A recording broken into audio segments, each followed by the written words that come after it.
Hello friends. Welcome to our YouTube channel. मैं सची आप सबका अपने यूट्यूब चैनल कॉमर्स एडवांस पर स्वागत करती हूँ। आज का हमारा टॉपिक है फाइनेंशियल प्लानिंग्स, उसके प्रिंसिपल्स एंड लिमिटेशंस।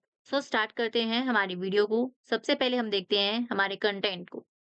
इस वीडियो में हम पढ़ेंगे meaning of financial planning, principle of financial plan and limitation of financial planning. इन सब के बारे में हम पढ़ेंगे। फाइनेंशियल प्लानिंग के बारे में हम हमारे लास्ट लेक्चर में भी डिस्कस कर चुके हैं। उसकी इंपॉर्टेंस, उसके ऑब्जेक्टिव के बारे में हम डिस्कस कर चुके हैं। सो एक बार रिवाइज कर लेते हैं कि फाइनेंशियल प्लानिंग होता क्या है। फाइनेंशियल प्लानिंग क्या होता है? एक एस्टिमेशन होता है जिसके अंदर आप देखते हैं कि हमें कितने कैपिटल की रिक्वायरमेंट होगी, उसका कंपोजिशन कैसा रहेगा, कि हमें फ्यूचर में जितने कैपिटल की रिक्वायरमेंट है वो हम उसके कहाँ-कहाँ से उसको अरेंज कर सकते हैं, उसके सोर्सेस क्या-क्या रहेंगे। इसके अंदर हम क्या करते हैं, फाइनेंशियल पॉलिसीज को बनाते हैं। पॉलिसीज किस चीज़ के रिगार्डिंग आप बोल सकते हैं कि हमें हमारे फंड्स को कहाँ से अरेंज करना है, उसको प्रोक्योर कहाँ से करना है और उन फंड्स को जो हमने अरेंज किए हैं, उनको इन्वेस्ट कहाँ करना है, उनको एडमिनिस्ट्रेशन किस तरीके से करना है, उनका कंट्रोल किस तरीके से करना है। इन सब चीज़ों से रिगार्डिंग यानी कि फाइनेंस से रिलेटेड जो आप डिसीजन लेते हैं, फाइनेंसिंग हमें किस तरीके से करनी है, उन सब चीज़ों को एक सिस्टमैटिक तरीके से करना, उसको बोलते हैं प्लानिंग। सो फाइनेंशियल प्लानिंग क्या होती है? फाइनेंशियल प्लानिंग होती है जब आप ये डिसाइड करते हैं कि हमें हमारी कंपनी के फाइनेंशियल ऑब्जेक्टिव क्या है, उसकी पॉलिसीज, उसके प्रोसीजर को डिसाइड करते हैं और उन सब चीज़ों को एक सिस्टमैटिक तरीके से करते हैं, तो हम उसको बोलते हैं कि हम क्या कर रहे हैं, फाइनेंशियल प्लानिंग कर रहे हैं। यानी कि हम बोल सकते हैं फाइनेंस से के बारे में हमें प्रॉपर क्या करना है, सब कुछ देख के चलना है। फ्यूचर में हम किस-किस तरीके से काम करेंगे, एक प्रॉपर मैनर, एक तरीका डिसाइड करना, सिस्टमैटिक मैनर में करना, उसको आप बोलते हैं फाइनेंशियल प्लानिंग। आगे बात करते हैं प्रिंसिपल्स ऑफ फाइनेंशियल प्लान। हम जो फाइनेंशियल प्लान बना रहे हैं, वो कुछ प्रिंसिपल्स पे बेस होता है। आप कोई भी फाइनेंशियल प्लान बनाते हैं या कोई भी और चीज़ का प्लान आप बनाते हैं, कुछ ना कुछ सोच के उसके अंदर कुछ चीज़ें होनी चाहिए, तभी वो प्लान क्या करेगा, प्रॉपर तरीके से वर्क कर पाएगा। तो कुछ बेसिक पॉइंट आप बोल सकते हैं कि जो हमें कंसीडर करके चलने होते हैं जब भी आप किसी भी फाइनेंशियल प्लान को बनाते हैं। तो फर्स्ट हमारा पॉइंट क्या है? सिंप्लिसिटी। यानी कि जब भी आप किसी प्लान को बना रहे हैं, फाइनेंशियल प्लान को बनाते हैं, तो उसका जो स्ट्रक्चर है, उसका जो हमने कंपोज़िशन हमने देखा था, वो बिल्कुल सिंपल होना चाहिए। इतना सिंपल होना चाहिए कि वहाँ की जो मैनेजमेंट है, वहाँ के जो वर्कर्स हैं, जिन्हें वो इम्प्लीमेंट करना है, उन्हें ईज़िली समझ में आए। हमें कोई ऐसी पॉलिसी, ऐसा प्लान नहीं बनाना है कि हमारे जो वर्कर हमारे अंडर काम कर रहे हैं, उन्हें वो प्लान समझ में ही ना आए। अगर उन्हें वो प्लान समझ में नहीं आएगा, तो क्या वो प्रॉपर्ली वर्क कर पाएँगे? क्या उस प्लान को ईज़िली इम्प्लीमेंट कर पाएँगे, प्रॉपर मैनर में इम्प्लीमेंट कर पाएँगे और हमें उनसे उतना ही अच्छा रिज़ल्ट मिल पाएगा जितना हम चाहते हैं? That's not possible. तो हमें क्या करना है, हमारे प्लान को सिंपल से सिंपल रखने की कोशिश करनी है कि हमारा प्लान सिंपल हो, हम उसको सिंपल मैनर में दूसरों को समझा सकें, उन्हें समझ में आ सके और वो उसे प्रॉपर्ली इम्प्लीमेंट कर सके, उन्हें समझ सकें, ताकि हम वो रिजल्ट अचीव कर सकें जो हम चाहते हैं। कॉम्प्लिकेशन अगर किसी भी प्लान में आती है तो वो क्या है, हमारे लिए प्रॉब्लम क्रिएट कर सकती है। ऑप्टिमम यूज़ और इंटेंसिव यूज़। अभी अभी हमने कहा कि हमने क्या किया, फाइनेंशियल प्लान बनाया, प्रॉपर और सिंपल मैनर में बनाया। अब हमें क्या करना है, फाइनेंशियल प्लान में हम बात किसकी करेंगे? फंड्स की बात करेंगे, फाइनेंस की बात करेंगे। सो हम फंड्स को इस तरीके से प्लान बनाएँ कि हमारे जितने भी फंड्स हमारे पास हैं, ना तो वो कहीं पे आइडल रहें और ना ही कहीं पे उनकी स्कार्सिटी हो। यानी कि हम बोल सकते हैं allocation of sources, sorry allocation of funds. हमारे पास जो फंड है उनको एलोकेट करना, ये डिसाइड करना कि हमें हमारे फंड कहाँ-कहाँ पे किस-किस तरीके से इन्वेस्ट करने हैं। अगर आपने एक बार डिसाइड कर लिया, तो हमने क्या किया, उसको इन्वेस्ट कर दिया। तो हमें क्या करना है, उसको देखना भी है, क्या हमारे फंड अच्छे से यूटिलाइज़ हो रहे हैं? उनका यूज़ ऑप्टिमम मैनर में हो रहा है? कहीं ऐसा तो नहीं है कि हमने किसी ऐसी जगह पे ज़्यादा पैसा इन्वेस्ट कर दिया जहाँ पे इतने की ज़रूरत ना हो। यानी कि हमारे जो फंड है वो आइडल ना रहें और ना ही कहीं पे हमारे फंड कम रहें। मान लो आपके पास आपने अरेंज किए 50 लाख, उसमें से आपने क्या किया, आपने डिसाइड किया कि हम 40 लाख फिक्स एसेट में इन्वेस्ट करेंगे और 10 लाख क्या करेंगे, हम करंट एसेट में इन्वेस्ट करेंगे। लेकिन अगर आप उसको देख रहे हैं तो आपको पता चल रहा है कि नहीं, हमें करंट एसेट में ज़्यादा की ज़रूरत है। हमारे पास फंड्स की स्कार्सिटी हो रही है, वहीं फिक्स एसेट में हमारे फंड आइडल रखे हुए हैं, वहाँ पे उसका प्रॉपर यूटिलाइज़ेशन नहीं हो रहा है, तो हम क्या कर सकते हैं, फंड्स को फिक्स एसेट से निकाल कर करंट एसेट में इन्वेस्ट कर सकते हैं। तो इस पॉइंट के अंदर हम देखते हैं कि हमारे जितने फंड्स हैं, जो फाइनेंस है, वो प्रॉपर मैनर में यूज़ हो, ताकि हमारी जो कंपनी की प्रॉफिटेबिलिटी है, वो बनी रहे और हमारी जो कॉस्ट है, वो कम से कम आए, जिससे हमें जो रिटर्न है, वो ज़्यादा मिल सके, हम हमारे रिटर्न को मैक्सिमाइज़ कर सकें, based on clear cut objective. जब भी आप कोई प्लान बनाते हैं तो हमारा जो ऑब्जेक्टिव है वो बिल्कुल क्लियर होना चाहिए। आप कोई प्लान बना रहे हैं और आपको खुद ही नहीं पता आप किस चीज़ के लिए बना रहे हैं, आपका ऑब्जेक्टिव क्या है, तो क्या आप प्लान अच्छे से बना पाएँगे? पॉसिबल ही नहीं है। तो हमें सबसे पहले हमारा ऑब्जेक्टिव क्लियर होना चाहिए कि कंपनी क्या अचीव करना चाहती है, उसका ऑब्जेक्टिव क्या है, उसी के रिगार्डिंग हम प्लान बनाएँगे। कोई भी प्लान बनाते हैं तो वो किस चीज़ के इर्द-गिर्द घूमता है, हमारे ऑब्जेक्टिव के। जो हमारा ऑब्जेक्टिव होगा उसी के रिगार्डिंग हम क्या करेंगे, हमारी प्लान बनाएँगे, हमारी पॉलिसीज़ बनाएँगे, उसको कंप्लीट करने के लिए हम क्या करेंगे, प्रोसीजर डिसाइड करेंगे। लॉन्ग टर्म व्यू, हम जब भी प्लान बनाते हैं तो हम क्या करते हैं, लॉन्ग टर्म रिक्वायरमेंट को लेके चलते हैं। हम सिर्फ ये नहीं देखते कि हमें करंट में कितना चाहिए, शॉर्ट टर्म रिक्वायरमेंट के साथ-साथ हम क्या करते हैं, लॉन्ग टर्म को भी लेके चलते हैं। क्योंकि जो बिज़नेस होता है, जो प्लान्स हम बनाते हैं, वो हमें सिर्फ आज के लिए नहीं बनाने, लॉन्ग टाइम के लिए बनाने हैं। बिज़नेस, सोसाइटी में हमें लॉन्ग टर्म के लिए क्या करना है, ग्रो करना है, उसको रन करना है। तो हमारे जितने भी हम प्लान्स बनाएँगे, फाइनेंशियल प्लान्स, वो भी क्या करते हैं, लॉन्ग टर्म के बारे में सोचते हैं। वो जब भी हमें फाइनेंस अरेंज करना होता है या फिर हम कोई प्लानिंग बनाते हैं, कोई पॉलिसीज़ बनाते हैं, प्रोसीजर डिसाइड करते हैं, तो हम क्या देखते हैं, सिर्फ ये नहीं देखते कि करंट में हमारी सिचुएशन कैसी चल रही है, उसके अकॉर्डिंग हम प्लान्स बनाएँ। कोई भी कंपनी प्लान बनाते हुए देखती है कि हमें लॉन्ग टर्म में क्या-क्या सिचुएशन फेस करनी पड़ सकती है, हमारे एनवायरनमेंट किस तरीके से चेंज हो सकता है, सिचुएशन कैसे-कैसे हो सकती है और हमें उसे किस तरीके से डील करना है। यानी कि जब भी हम प्लान बनाते हैं, तो हम किसके बारे में बात करते हैं, लॉन्ग टर्म रिक्वायरमेंट के बारे में बात करते हैं, सिर्फ शॉर्ट टर्म के बारे में बात नहीं करते हैं। फ्लेक्सिबिलिटी, हमने पढ़ा था लास्ट वीडियो में कि हमारी जो प्लान्स होते हैं वो फ्लेक्सिबल होने चाहिए। रीज़न, क्योंकि हम जो बिज़नेस क्या कर रहे हैं, रन कर रहे हैं, वो एक ऐसे एनवायरनमेंट में रन कर रहे हैं जो कि क्या है, डायनामिक है, जो चेंज होता रहता है, उनकी नीड्स चेंज होती रहती हैं।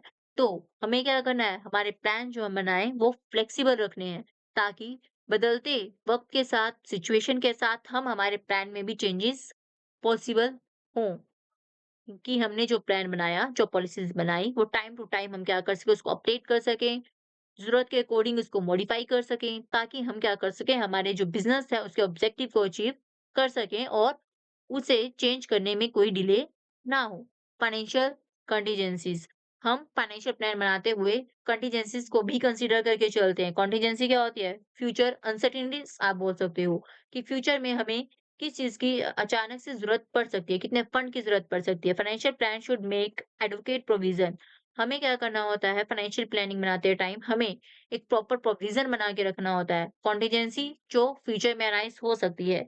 लेकिन इसका मतलब ये नहीं होता कि आप क्या करें, अपने फंड्स को एक फंड का एक लार्ज पोर्शन एक आइडल रिज़र्व में बना के रखें कि अगर हमें फ्यूचर में ज़रूरत पड़ी तो हम इस रिज़र्व से निकाल के उस फंड को यूज़ कर लेंगे।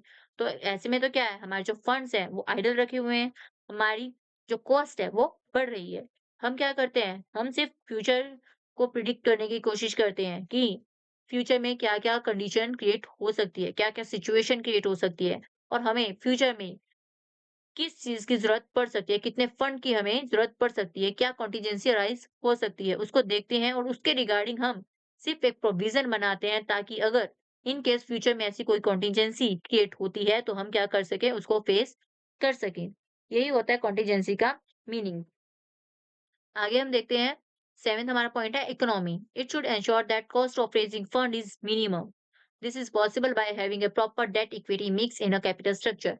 हम इस चीज के बारे में पहले भी डिस्कस कर चुके हैं कि जब भी आप फंड्स को रेज करने की बात करते हैं तो हम क्या ट्राई करते हैं, डिफरेंट डिफरेंट सोर्सेज को कंसीडर करते हैं, उन्हें इवेल्युएट करते हैं और उन सोर्सेज से पैसा अरेंज करते हैं जहां से हमारी जो कॉस्ट है वो बहुत ही कम आती हो, यानी कि मिनिमम कॉस्ट पे हम क्या करते हैं, फंड्स को अरेंज करने की कोशिश करते हैं। तो फाइनेंशियल प्लान करते टाइम भी हम यही देखते हैं कि हम जो फंड्स हमें अरेंज करने हैं, वो हमें मिनिमम कॉस्ट पे मिले, ताकि हम क्या कर सकें, हमारे प्रॉफिट को मैक्सिमाइज़ कर सकें, रिटर्न को मैक्सिमाइज़ कर सकें और ये कब पॉसिबल है, जब आप एक प्रॉपर प्रोपोर्शन डिसाइड कर सकें कैपिटल स्ट्रक्चर का कि हमें कितना पैसा डेट से लेना है, कितना इक्विटी से लेना है। आप कंप्लीटली डेट पे डिपेंडेंट नहीं रह सकते, ना ही आप कंप्लीटली इक्विटी पे डिपेंडेंट रह सकते हैं। हमें क्या करना है, इन दोनों का मिक्स लेना होता है और तभी हम क्या करते हैं, हमारी कॉस्ट को मिनिमाइज़ कर सकते हैं। प्रैक्टिकल, जब भी आप कोई प्लान बनाते हैं, तो आपको ये चीज़ भी सोच के चलनी है कि हमारा जो प्लान है, वो प्रैक्टिकल में काम करने लायक हो। ऐसा नहीं है कि हमने सिर्फ़ क्या किया, थ्योरेटिकल प्लान बनाया, सब कुछ पेपर वर्क है और जब उसको रियल में अप्लाई करने की बारी आई, उसको यूज़ में लाने की बारी आई, तो हम क्या करें? हमारा वो प्लान वर्क ही ना करें, वो प्लान रियलिस्टिक हो ही ना, हम उसको अच्छे से यूज़ कर ही ना पाएँ, वो कैपेबल ही नहीं है कितना कि हमें वो चीज़ अचीव करके दे सके जो हमें चाहिए। तो हमें सिर्फ़ थ्योरेटिकल प्लान्स नहीं बनाने हैं, ऐसे प्लान बनाना है, ऐसी प्लानिंग करनी है कि वो प्रैक्टिकल भी हम कर सकें। इन्वेस्टर प्रेफ़रेंस और टेम्परामेंट, जब भी आप फाइनेंशियल प्लान बनाते हैं तो हमें हमारे इन्वेस्टर्स जिन्होंने हमारे बिजनेस में पैसा इन्वेस्ट किया है, उनके टेम्परामेंट, उनकी थिंकिंग, उनके प्रेफरेंसेस के बारे में भी कंसीडर करके चलना होता है। हम जैसे कि हमने बोला, हम डेट और इक्विटी का मिक्स रखते हैं, तो कुछ जो इन्वेस्टर्स होते हैं वो चाहते हैं कि उन्हें इमीडिएट रिटर्न मिले और कुछ इन्वेस्टर्स ऐसे होते हैं वो चाहते हैं कि हमें भले ही लॉन्ग टाइम में रिटर्न मिले, लेकिन हम हमारी वेल्थ को मैक्सिमाइज़ किया जाए, हम ज़्यादा से ज़्यादा रिटर्न कर सकें। तो सबका इन्वेस्टर का जो पॉइंट ऑफ व्यू होता है, अपने-अपने ऑब्जेक्टिव होते हैं, सबका ऑब्जेक्टिव डिफरेंट होता है, किसी का सेम नहीं होता है। तो हमें जब भी हम फाइनेंशियल प्लान बनाते हैं, फाइनेंस से रिलेटेड कोई भी डिसीज़न लेते हैं, तो हमें क्या करना होता है, हमारे जो इन्वेस्टर्स होते हैं, उनकी प्रेफ़रेंस के बारे में भी हमें कंसीडर करके चलना होता है। हम क्या करते हैं, डिविडेंड देते हैं इन्वेस्टर्स को ताकि क्या कर सकें, कि जो एक्सपेक्टेशन है हम उसको पूरा कर सकें। तो ये सब चीज़ें हमें क्या करनी होती हैं, दिमाग में लेके चलनी होती हैं। इम्प्लीमेंटेशन, ये हमें क्या कहता है? ये हमें कहता है कि हमने जो प्लान बनाया, वो एक्चुअल में इम्प्लीमेंट करने लायक भी होना चाहिए। हम उस प्लान को इम्प्लीमेंट भी कर सकें, हमें ऐसा प्लान बनाना है। और जब भी ज़रूरत पड़े टाइमली एक्शंस की, करेक्टिव एक्शन की, तो हम क्या कर सकें, उस प्लान में वो एक्शन चेंजेस कर सकें और उसको एग्ज़ीक्यूट भी कर सकें। गवर्नमेंट कंट्रोल, हम जानते हैं कि हमारा जो बिज़नेस है, सोसाइटी में क्या करता है, रन करता है, तो गवर्नमेंट भी क्या करती है, उसको ऑब्ज़र्व करती है। कुछ पॉलिसीज़, कुछ लीगल रूल्स एंड रेगुलेशंस बना देती है, जिन चीज़ों को हर बिज़नेस को फ़ॉलो करना क्या होता है, मैंडेटरी होता है। तो हमें कोई भी फाइनेंशियल प्लान बनाने से पहले गवर्नमेंट की पॉलिसीज़ के बारे में क्या करना है, अच्छे से स्टडी कर लेना है, उसको देखना है कि मान लो आपको सोर्सेज़ देख रहे हैं कि आप किस-किस सोर्स से पैसा अरेंज कर सकते हैं। तो हो सकता है गवर्नमेंट ने उसके रिगार्डिंग कुछ पॉलिसीज़ बनाई हो, कि आपको अगर शेयर से पैसा लेना है, तो उसके लिए आपको क्या प्रोसीजर फ़ॉलो करना पड़ेगा। आपको डेट से पैसा लेना है, तो उसके लिए आपको क्या प्रोसीजर फ़ॉलो करना पड़ेगा। डिविडेंड आप पे कर रहे हो, उस किस तरीके से पेमेंट करोगे या फिर आपको कितना परसेंट डिविडेंड देना है, इंटरेस्ट रेट क्या-क्या रहने वाली है। ये सब चीज़ें गवर्नमेंट क्या करती है, इसमें इंटरफेयर करती है, डिसाइड करती है और गवर्नमेंट की पॉलिसीज़ के अकॉर्डिंग ही हमें क्या करना होता है, ये सब चीज़ें डिसाइड करनी होती हैं। अब अगर मान लो कोई कंपनी है, वो शेयर इश्यू करना चाहती है, तो उसे क्या करना पड़ेगा? प्रोस्पेक्टस बनाना पड़ता है, कमेटी बिठानी पड़ती है, प्रॉपर वो क्या करेगी, स्टॉक मार्केट में वो लिस्टेड भी होनी चाहिए। यानी कि एक प्रॉपर प्रोसीजर होता है हर चीज़ का। वो ऐसे ही नहीं है, उसने आज सोचा मुझे शेयर इश्यू करने हैं, कल उसने शेयर इश्यू किए और उसके पास पैसा आ गया। नहीं, शेयर को इश्यू करने का एक प्रॉपर प्रोसीजर होता है। वो कौन डिसाइड करती है? Government, stock market. तो ये सब चीज़ें हमें क्या करनी होती हैं, किसी भी प्लान को करने से पहले ध्यान में रखनी होती हैं, ताकि आप जो भी आप फाइनेंशियल प्लान बनाओ, उसमें इन आगे प्रॉब्लम ना आए। फ्यूचर में हमें कोई भी प्रॉब्लम फेस ना करनी पड़े। Government control should be properly considered while setting a financial plan. Government किस तरीके से हमारे बिज़नेस को कंट्रोल कर सकती है, हमें इसके बारे में कंसीडर करके चलना होता है। गवर्नमेंट की पॉलिसीज़, उसके रूल्स, उसके रेगुलेशंस, ये सब चीज़ें हम देखते हैं। उसके बाद ही हम क्या करते हैं, हमारा फाइनेंशियल प्लान बनाते हैं। आगे हम देखते हैं लिमिटेशंस। अब हम फाइनेंशियल प्लानिंग की लिमिटेशंस के बारे में बात करेंगे। डिफिकल्टीज इन फोरकास्टिंग, अभी हमने पढ़ा था कि हम प्लानिंग करते हैं, फ्यूचर के बारे में करते हैं। फ्यूचर के बारे में प्लानिंग कैसे करते हैं? किस बेस पे करते हैं? हम कुछ ना कुछ फ़ोरकास्ट करते हैं। हम देखते हैं कि फ्यूचर में हमें इस चीज़ की ज़रूरत हो सकती है। हम हमारे बिज़नेस को एक्सपेंड करना चाहते हैं। फ्यूचर में एनवायरनमेंट चेंज हो सकता है। ये सब चीज़ें हम क्या कर रहे हैं? फ़ोरकास्ट ही तो कर रहे हैं। क्या हम फ्यूचर को इतने ईज़िली और इतनी आसानी से प्रिडिक्ट कर सकते हैं? क्या हम जो प्लान बना रहे हैं, जो डिसीज़न ले रहे हैं, वो डिसीज़न किसी फैक्ट के बेस पे ले रहे हैं? हमारे पास फ्यूचर से रिलेटेड कोई फैक्ट है? नहीं है। फ्यूचर क्या होता है? अनसर्टेन होता है। सो फाइनेंशियल प्लान्स जब हम बनाते हैं, वो इन सब जो सिचुएशन है, एक्सपेक्टेड सिचुएशन है, उनको कंसीडर करके बनाते हैं और वो क्या होता है, वो अनसर्टेन होता है। कई बार क्या होता है, हम जैसा सोचते हैं फ्यूचर में ऐसा नहीं होता। कंप्लीटली सिचुएशन चेंज हो जाती है। तो वो हमने जो फाइनेंशियल प्लानिंग की, क्या वो किसी यूज़ में आई? नहीं, क्योंकि हमारी जो सिचुएशन है वो चेंज हो गई। सो ये एक डिफिकल्टी है। Difficulty in changes. आपने कोई फाइनेंशियल प्लान बनाया, हमने बोला था फाइनेंशियल प्लान फ्लेक्सिबल होना चाहिए, लेकिन वो किस हद तक फ्लेक्सिबल होना चाहिए? कई बार क्या होता है, हम जो प्लान बनाते हैं, जो पॉलिसीज बनाते हैं, हम उनमें चेंजेस नहीं कर पाते हैं। जैसे कि मान लो आपने कोई भी चीज किसी टेक्नोलॉजी को अडॉप्ट करना है, आपको कोई मशीन परचेज करनी है।